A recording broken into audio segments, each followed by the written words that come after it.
Hello guys, welcome to my YouTube channel. मेरा नाम है विवेक और आज हम बात करेंगे बिग बॉस सीजन 19 के एपिसोड 101 की, जहां मीडिया अभी भी घर पर है और आज जीके को काफी ग्रिल किया गया। उन्हें बोल दिया गया कि वो रियल नहीं है, उन्हें बोल दिया गया कि उनका जीरो कंट्रीब्यूशन है, उन्हें बोल दिया गया कि अगर आप जीत भी गए तो शो आपके नाम से नहीं याद किया जाएगा, उन्हें बोल दिया गया कि आपकी वाइफ का जो डिसीजन था मां ना बनने का, कहीं वो आपने सिंपैथी के लिए तो नहीं खेला था। इतने सारे वार के बाद भी अगर जीके थोड़ा सा भी ट्रिगर होता है तो घर में ये ड्रामा चालू हो गया कि असलियत बाहर आ रही है। तो उसी के साथ शुरू करते हैं। तो जैसे कि मैंने बताया कि मीडिया घर पे थी और वही आज जीके को काफी ज्यादा बोला जा रहा था कि भाई एक मीडिया ने तो सीधा बोल दिया कि आप तो रियल ही नहीं हो, ऐसे कैसे जीतोगे, एमसी स्टैन से कंपेयर कर लिया। तो आज निशाने पे थे जीके। और तानिया तो हमेशा ही रहती है उनकी फेकनेस की वजह से, but GK for right reasons पता नहीं कैसे टारगेट हो रहे हैं ऑडियंस का या फिर मीडिया का कह लो, क्योंकि है ना, आज लिटरली लग रहा था कि पेड मीडिया थी। उन्हें स्क्रिप्ट दे दी गई थी कि भाई ये बोलना है और वो बोल रहे थे, क्योंकि जिनके इंटरव्यूज हम बाहर देखते हैं जो कि एक्चुअल में बिग बॉस के पार्टिसिपेंट्स का इंटरव्यू लेते हैं, उनके तो कोई क्वेश्चन ही नहीं थे ऐसे। मतलब जितना वो इंटरव्यू लेते हैं, जितना इंटरेस्ट से वो बातें करते हैं, उनके तो कोई क्वेश्चन ही नहीं सुनाई गए, ना उनका कोई पॉइंट ऑफ व्यू सुना हमने। बस ऐसा था कि मेकर्स ने बोल दिया था कि ये बोल देना, जाके बोल दिया उन्होंने। No matter what the reasons are, what their question back. मतलब एक मीडिया जो मीडिया होती है ना, सवाल और इनफैक्ट यार, मतलब जब फरहाना जैसी कंटेस्टेंट अगर आपको बोल दे कि आपकी रिसर्च अधूरी है, तो समझ लो कि फिर आपने क्या ही मीडिया भेजी थी अंदर। तो खैर, जीके के ग्रिल होने के बाद मालती को बोला गया कि आपकी सेक्सुअल प्रेफरेंस के बारे में तो बवाल हुआ था, लेकिन जब आपने हमारे बशीर के बारे में बोला था तब क्या हुआ था? उसके लिए आपने सॉरी भी नहीं बोला। तो फिर मालती ने उस समय तो अपोलोजाइज किया, लेकिन फिर भी डिफेंड कर रही थी कि उसका भाई आके बोल गया है कि भाई तूने गलत बोला। फिर भी डिफेंड कर रही, नहीं नहीं, मेरा वो कॉन्टेक्स्ट नहीं था। कोई भी कॉन्टेक्स्ट हो, लेकिन आप बात कैसे छेड़ सकते हो किसी की सेक्सुअल प्रेफरेंस की? उसी बीच तानिया को फाइनली किसी रिपोर्टर ने तारीफ भी करी कि भाई आप बहुत अच्छा खेल रहे हो, जो भी आप कर रहे हो हमें तो पसंद आ रहा है और बिग बॉस में आप एंटरटेनमेंट तो ला रही हो। ठीक है, वो भी अच्छा था। एंटरटेनमेंट तो ला रही है तानिया मित्तल, ऐसा तो नहीं है, क्योंकि जो फ्लेयर है ना, जो जो एक्स फैक्टर है इस सीजन का, जो एक्स फैक्टर है वो ना फरहाना है, ना अमाल है, ना प्रणीत है, ना अशनूर है, कोई भी नहीं है। सिर्फ दो लोग हैं इस सीजन के x factor, and that is Gaurav Khanna and Tania Mittal. क्योंकि उन दोनों ने बिल्कुल ही डिफरेंट अप्रोच के साथ गेम को खेला। सिर्फ मतलब जिसको सलमान खान सर ने बोल दिया कि अगर ये आपकी स्ट्रेटेजी है तो बहुत रिस्की स्ट्रेटेजी है, सोचो उसका गेम सेंस क्या होगा, कितना उसने बारीकी से सीजन देखा होगा और उसने क्या सोचा होगा कि यार कैसे अप्रोच करूंगा मैं, है ना?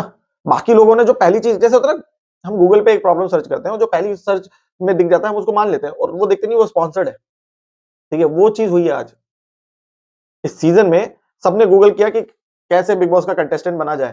पहले दो स्पॉन्सर्ड जो मैसेज आए, पॉपअप्स आए, उनको उन्होंने रटिया, उन्होंने कहा हाँ ये मेरा कैरेक्टर होगा, इसको पकड़ लेंगे। ठीक है, बट जिन्होंने अपनी सूझबूझ से और अपने व्यक्तित्व को आगे रखते हुए जिन्होंने खेला, those were only two people, Gaurav Khanna and Tanya Mittal. दोनों पोल्स अपार्ट है, दोनों की स्ट्रेटेजी बहुत डिफरेंट है, बट क्या कमाल की स्ट्रेटेजी है। अगर ये सीजन तान्या मित्तल के झूठों के लिए याद रखा जाएगा ना, तो ये सीजन गौरव खन्ना के स्टैंड्स और गौरव खन्ना के ओपिनियन के लिए भी याद रखा जाएगा। उनके बहुत ही काम डिमीनियर के लिए याद रखा जाएगा, उनके नेचर के लिए याद रखा जाएगा। सिर्फ क्लास पकड़ के और करके ऐसे नहीं याद रखा जाएगा। वही दिख रहा था ना कि ये प्लान किया गया है। उसके बाद एक मीडिया रिपोर्टर ने प्रणीत को नाग भी बोल दिया, नागिन भी बोल दिया कि आप अपने ही दोस्त को डस देते हो। एंड प्रणीत का ना एक ही स्टोरी है और वही चला आ रहा है कि भाई मैं अपने, उस समय मेरा दो ही चॉइस थी, एक को बचाना था। तो अब मैं, मतलब ना, आप देखिए इस पूरे सीजन में कितना कम कंटेंट था कि घूम फिर के लोग फरहाना की गंदी जुबान पे आ जाते हैं। ठीक है, या प्रणीत के उस इकलौते डिसीजन पे आ जाते हैं। गौरव ने तो कुछ किया ही नहीं, उस पे आ जाते हैं बस। इसके अलावा मेरे ख्याल से किसी के पास कोई और टॉपिक नहीं था।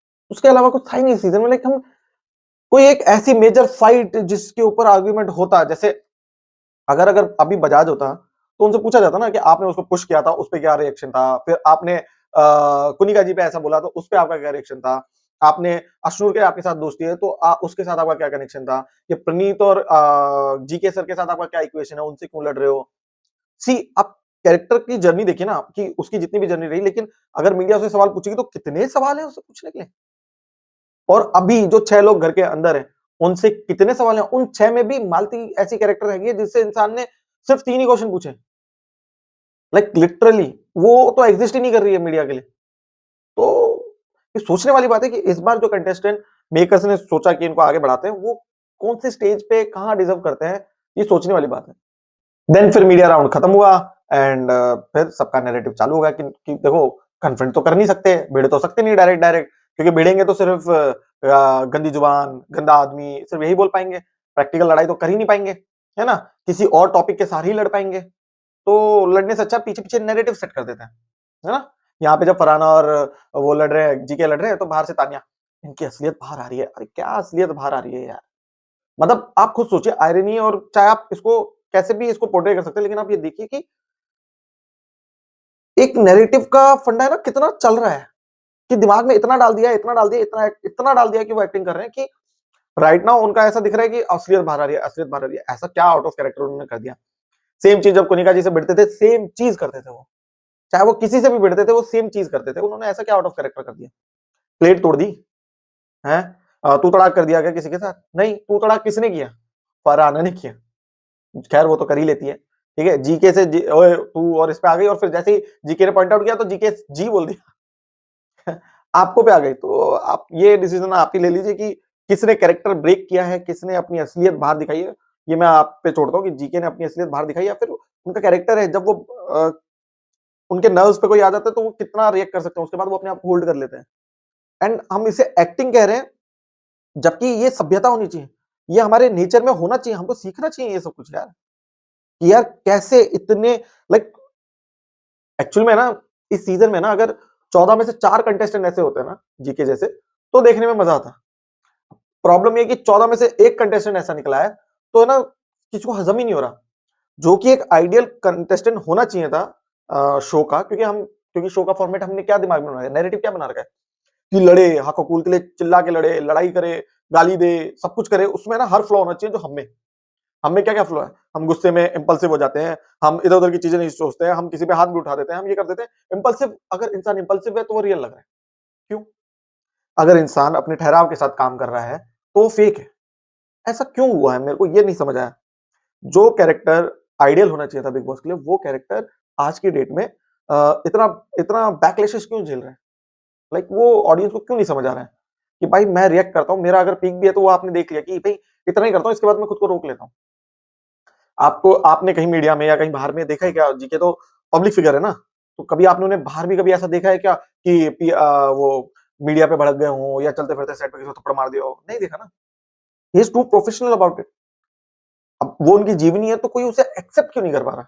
एक्चुअल में वो तो छोड़ो, एक्चुअली घर वाले एक्सेप्ट नहीं कर पा रहे ना, क्योंकि सबके ऊपर लालचन लग चुके हैं। तो ये प्रॉब्लम है जो जीके को ब्रेक करने की कोशिश डे वन से चालू थी, और वो ब्रेक नहीं हुआ है कि आप खुलो, आप लड़ाई करो। पीठ पीछे बोलते हैं, आप पीठ पीछे बोलना देखो, वो नैरेटिव नहीं सेट करते। आप पूरी कन्वर्सेशन कभी भी निकाल लोगे, जब भी उन्होंने पीछे किसी की बात भी करी है तो उन्होंने कभी नैरेटिव नहीं निकाला। खैर ये जीके का प्यार बनता जा रहा है अपने आप ही, क्योंकि जब लोग सब उसके खिलाफ हो रहे हैं, तो आज जेन्युइनली मुझे उनका जो इमोशन हुआ था, वो मेरे को तो लगा कि एक्टिंग तो नहीं कर रहा था वो, ठीक है। हाँ, उसके आप वेरिएबल्स कुछ भी निकाल सकते हो कि उन्होंने अपनी वाइफ को टारगेट कर दिया, कि सिर्फ वाइफ को ही क्यों हाईलाइट होने दिया। अगर वो इतने मैच्योर हैं तो उन्हें और भी बेटर आंसर्स दे सकते थे।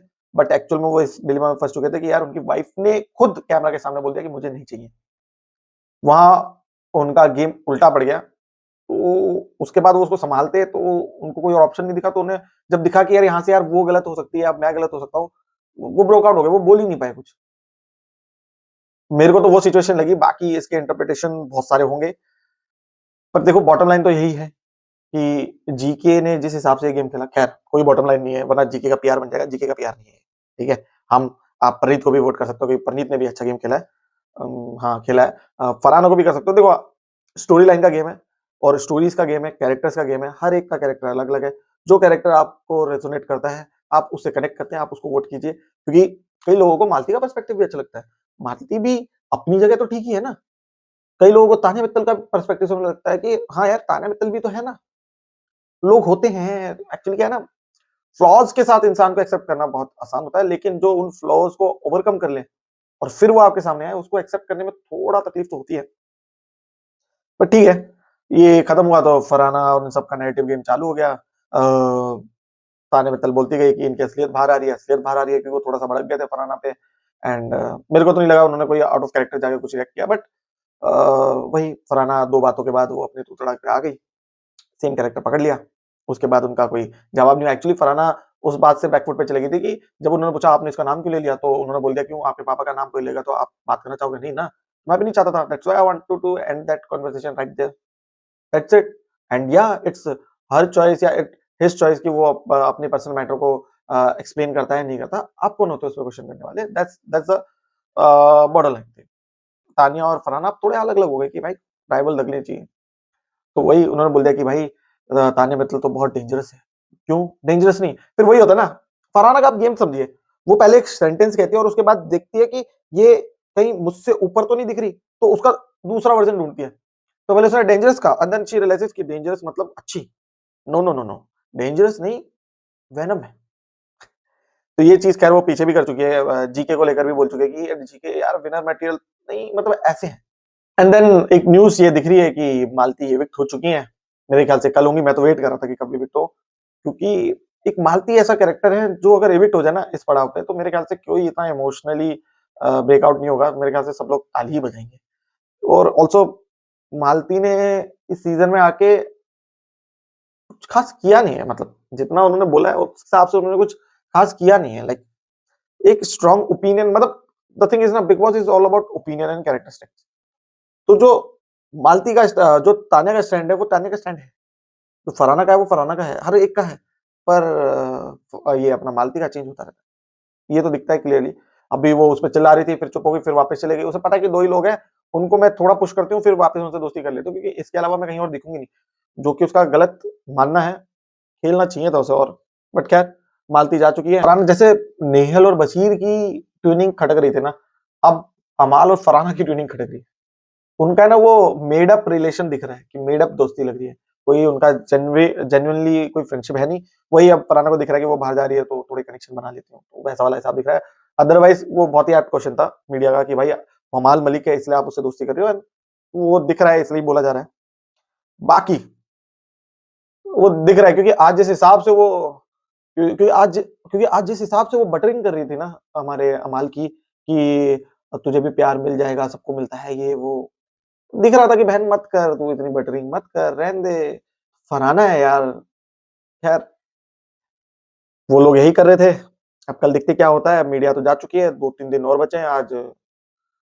आप कमेंट सेक्शन में बताइएगा टॉप 2 आपको कौन लग रहे हैं, क्योंकि मेरे को अब है ना गौरव और फरहाना लग रहे हैं टॉप 2। एक होता है थ्रेशोल्ड कि इससे अगर यहाँ तक हम इसको लेकर जाएँगे एंड इसके बाद यार भगवान भरोसे। मेरे ख्याल से फरहाना उसको क्रॉस कर चुकी है थ्रेशोल्ड को। तो मेरे को लग रहा है वो टॉप 2 तो पहुँच ही गई है।